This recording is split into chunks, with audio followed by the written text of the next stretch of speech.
মাধ্যমে অপারেশনের প্রস্তুতি নিচ্ছে।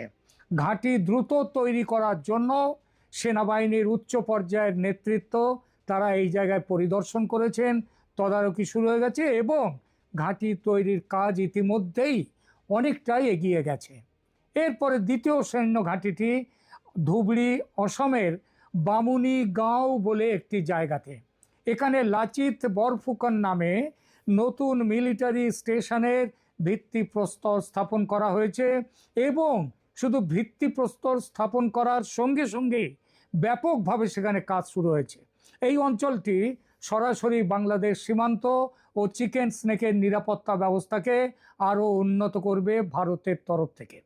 চিকেন স্নেক, যেটা শিলিগুড়ি করিডর যার আসল নাম, সেটা ভারতীয় সেনাবাহিনীর পূর্বাঞ্চলের জীবনী শক্তি, বিশেষত সিকিম সহ উত্তর পূর্ব ভারতের 8 রাজ্যকে এই ছোট্ট চিকেন স্নেক নামক জায়গাটি এটা ভারতের মূল ভূখণ্ডের সাথে যুক্ত রেখেছে। এই জায়গাটির প্রস্থ যেখানে সবচেয়ে কম সেটা মাত্র 22 কিলোমিটার এবং সেটাই সেই জায়গাটুকু দিয়েই এই জায়গা স্বরাষ্ট্রের এই ভারতের সামরিক চলাচল, সমস্ত রকম চলাচল এইখান দিয়ে হচ্ছে। বাংলাদেশ সেনা তার মধ্যে ভারতের এই নতুন সৈন্য ঘাঁটি স্থাপন তাদেরকে যে আতঙ্কের মধ্যে ফেলেছে তার সেটা বোঝা যায় যখন এই অঞ্চলকে নিজেদের আতঙ্কমুক্ত রাখতে ও ভারতের সঙ্গে সামরিক শক্তিতে পাল্লা দিতে লালমনিরহাটে পুরনো বিমান ঘাঁটি আধুনিক করতে চলেছে তারা, এবং এই কাজে তাদের সহায়তায় আছে চীন। চীনা সহায়তায় রাডার বা আধুনিক হ্যাঙ্গার নির্মাণ করা হচ্ছে লালমনিরহাটে, যা সরাসরি শিলিগুড়ি করিডোরের কাছাকাছি। আরও খবর, এখানে পাকিস্তানের আইএসআই, পাকিস্তান সেনাবাহিনীও এখানে যুক্ত রয়েছে। এইটা বরং কে কার প্রতিক্রিয়ায় সেটার থেকে বড় সেটা একটু হিসাব করলেই বোঝা যাবে যে এই জায়গায় ভারত যে দুটো নতুন করে সৈন্য ঘাঁটি তৈরি করছে এবং এখানে যে ব্যাপকভাবে তাদের সমরাস্ত্র সজ্জিত করছে তার পেছনে হচ্ছে কিন্তু প্রথম প্রতিক্রিয়া, প্রথম যে সেই ব্যাপারে তাদেরকে এগিয়ে দেয়, এই ব্যাপারে প্রথম দায় কিন্তু হচ্ছে বাংলাদেশের। এই যে প্রক্রিয়ায় উভয় দেশের সীমান্তবর্তী অবকাঠামো, সেনা প্রস্তুতি এবং সেনার স্থাপনাগুলি যেগুলো বর্তমানে আছে সেগুলোকে আরও শক্তিশালী করার দিকে তারা নজর দিচ্ছে। কিন্তু প্রশ্ন উঠছে, ভারতের যা আর্থিক ও সামরিক ক্ষমতা, তাতে ভারতের সঙ্গে বাংলাদেশের এই পাল্লা দেওয়ার চেষ্টাকে কি পাগলামি ছাড়া আর কিছু বলা যায় কি? কিন্তু শুধু পাগলামি নয়, একটা নোংরা হিসাবও আছে এর পেছনে। সেটা হলো ভারত বিরোধিতার সুর চড়িয়ে নিজের যে সাপোর্ট বেস, তাদের যে সমর্থকদের খুশি রাখা।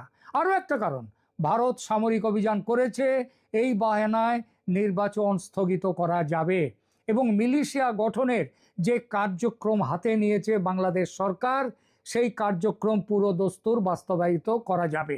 আপনাদের হয়তো মনে আছে আমি গত পরশু একটা এখানে ভিডিও দিয়েছি, সেখানে বলেছি মিলিশিয়া গঠন কিভাবে করা হচ্ছে। 8,550 জন করে যুবকদেরকে গঠন করছে, নিয়ে ক্যাম্প করছে, এরকম 5টা ক্যাম্প হবে। এই ক্ষেপে মোট 45,000 জনকে তাদেরকে নানা রকম অস্ত্র শিক্ষা দেওয়া হবে, যার মধ্যে আগ্নেয়াস্ত্র শিক্ষার ব্যাপারটাও আছে। এবং সেটা করার উদ্দেশ্যই কেন এইগুলো করছে, সেটা হচ্ছে দেশের মধ্যে গৃহযুদ্ধের পরিস্থিতি তৈরি হলে তাতে গৃহযুদ্ধটাকে আরও বাড়িয়ে দেওয়া। কিন্তু এর ফলে যে রাজনৈতিক সংকট তৈরি হবে দেশে, তা সামাল দেওয়ার ক্ষমতা কি এই ইউনূস সরকারের আছে? ভারতের সামরিক অভিযানের সম্ভাবনা ছেড়ে দিলাম, দেশ যে গৃহযুদ্ধের পরিস্থিতিতে পড়বে সেখান থেকে উদ্ধার পাওয়া কি সহজ হবে? ষড়যন্ত্র করে 2024 সালের আগস্টে ছাত্র আন্দোলনে শেখ হাসিনার পতন ও নির্বাসন, আওয়ামী লীগকে সন্ত্রাস বিরোধী আইনে নিষিদ্ধ করা ও মোহাম্মদ ইউনূসের অন্তর্বর্তীকালীন সরকারের ব্যাপক ব্যর্থতা ও কুশাসন, এর সব মিলিয়ে দেশের রাজনীতি আজ প্রবলভাবে অস্থিতিশীল। আওয়ামী লীগ ও তার সমর্থকদের বিরুদ্ধে গণ অভ্যুত্থানের অভিযোগে বিচার চলছে। দলকে সমস্ত কার্যক্রমে নিষেধাজ্ঞা দেওয়া হয়েছে। ভারতে স্পষ্টভাবে এই নিষেধাজ্ঞার বিরোধিতা করেছে এবং অবিলম্বে অবাধ ও নিরপেক্ষ নির্বাচনের আহ্বান জানিয়েছে। আওয়ামী লীগকে ভোটে অংশগ্রহণ করতে না দিলে গৃহযুদ্ধ আভ্যন্তরীণ সংঘর্ষের সম্ভাবনা নিয়ে রাজনীতি বিশ্লেষক ও মিডিয়াতে বিভিন্ন পর্যবেক্ষণ উঠে এসেছে এবং সব পর্যবেক্ষণেরই একটি মূল জায়গায় তাদের মিল আছে, সেটা হচ্ছে গৃহযুদ্ধের পথে এগিয়ে চলেছে বাংলাদেশ। দিল্লি সরকার বারবার বলছে তারা বাংলাদেশের কোনো বিশেষ রাজনৈতিক দলের পক্ষে বা বিপক্ষে নন। একই সময়ে বাংলাদেশের দাঙ্গার গুজব বা সেনা হস্তক্ষেপের আলোচনা থাকলেও ভারত কখনো সরাসরি সামরিক অভিযান বা আওয়ামী লীগকে ক্ষমতায় ফেরানোর দাবি করেনি। তবে ঐতিহাসিকভাবে ভারত যে আওয়ামী লীগকে পছন্দ করে ও বিশ্বাস করে সেটা তো নতুন করে বলার অপেক্ষা রাখে না। নির্বাসিত প্রধানমন্ত্রী শেখ হাসিনা সম্প্রতি যেভাবে রাজনীতিতে তৎপর হয়ে উঠেছেন এবং তার দল আওয়ামী লীগ যেভাবে ঢাকা সহ সারা দেশে মিছিল মিটিংয়ের বন্যা বইয়ে দিচ্ছে, তাতে নিশ্চিতভাবে বলা যায় আওয়ামী লীগকে নির্বাচনে অংশগ্রহণের অনুমতি না দিলে দেশে রাজনৈতিক সংঘর্ষ ব্যাপক হবে, যা গৃহযুদ্ধের থেকে কম তো নয়, বরং সত্যিকারের অর্থেই সেটা গৃহযুদ্ধ। ভারতকে তখন বাধ্য হয়ে নাক গলাতে হবেই বাংলাদেশে, কারণ 1971-এও দেখা গেছে বাংলাদেশে যা ঘটেছিল তার যে ব্যাপক একটা ফল, ব্যাপক অভিঘাত সেটা এসেছিল ভারতে। 1 কোটির ওপরে প্রায় 1.5 কোটির মতো মানুষ সেবার রিফিউজি হয়ে ঘর ছাড়িয়ে ভারতে আশ্রয় নিতে বাধ্য হয়েছিল। সুতরাং সেদিনও যেমন নাক গলাতে হয়েছিল ভারতের, আজও তেমনই হতে হবে। সে নাক গলানো যদি সামরিক অভিযান হয়ে আসে সেই 71-এর মতো, তবে অবাক হওয়ার কিছু নেই। তেমন পরিস্থিতিতে ভারতের সামরিক হস্তক্ষেপকে যুক্তিযুক্ত বলে মনে করবে আন্তর্জাতিক মহল। সাম্প্রতিক কূটনৈতিক বিবৃতিতে একাধিকবার বলা হয়েছে ভারত স্বচ্ছ, সর্বজনীন, অবাধ নির্বাচন চায় এবং একেবারে রাজনৈতিক হস্তক্ষেপে ভারতের কোনো আগ্রহ নেই। সীমান্তবর্তী সামরিক প্রস্তুতি মূলত অপারেশনাল রেডিনেস ও উত্তর পূর্ব ভারতের নিরাপত্তার স্বার্থে, বিশেষত যখন সীমান্তের ওপারে চীন ও পাকিস্তানকেও বাংলাদেশের সাথে নতুন সম্পর্ক হয়েছে, তারা ভারতকে সন্দেহের চোখে দেখছে তাদের এই একত্র হওয়াটা। দুই দেশের প্রচার ও পাল্টা প্রচার, চিকেন স্নেক ও যুদ্ধের ভাষ্য বাংলাদেশ বলছে, সেখানে বহু জল্পনা ছড়াচ্ছে। ভারত নতুন ঘাঁটি বানাচ্ছে বাংলাদেশের অভ্যন্তরীণ রাজনীতিতে চাপ বাড়াতে, ভারতীয় সেনা সেখানে নিয়ন্ত্রণ নিতে পারে, বিদেশি হস্তক্ষেপ হবে ইত্যাদি ইত্যাদি। এইসব জল্পনায় বাংলাদেশ ভরপুর। এসব দাবির সমর্থনে ভারতের ব্যাপক যুদ্ধ প্রস্তুতির উদাহরণ দিচ্ছে অনেকে। সেসব উদাহরণ যে অযৌক্তিক এমন কথা কেউ বলছে না। ইউনূস সরকারের বহু কথা ও কাজ সত্যিই যুদ্ধের মুখোমুখি দাঁড় করিয়ে দিয়েছে দুই দেশকে, এটা অস্বীকার করার কোনো জায়গা নেই। যুদ্ধের ভাষ্য উঠেছে ভারতেও। তীব্র কূটনৈতিক কড়া ভাষায় উত্তর ও পূর্ব ভারতীয় রাজ্যের প্রধান ও কেন্দ্রীয় সরকার, হিমন্ত বিশ্ব শর্মার নাম আপনারা জানেন, তিনি কি বলেছেন?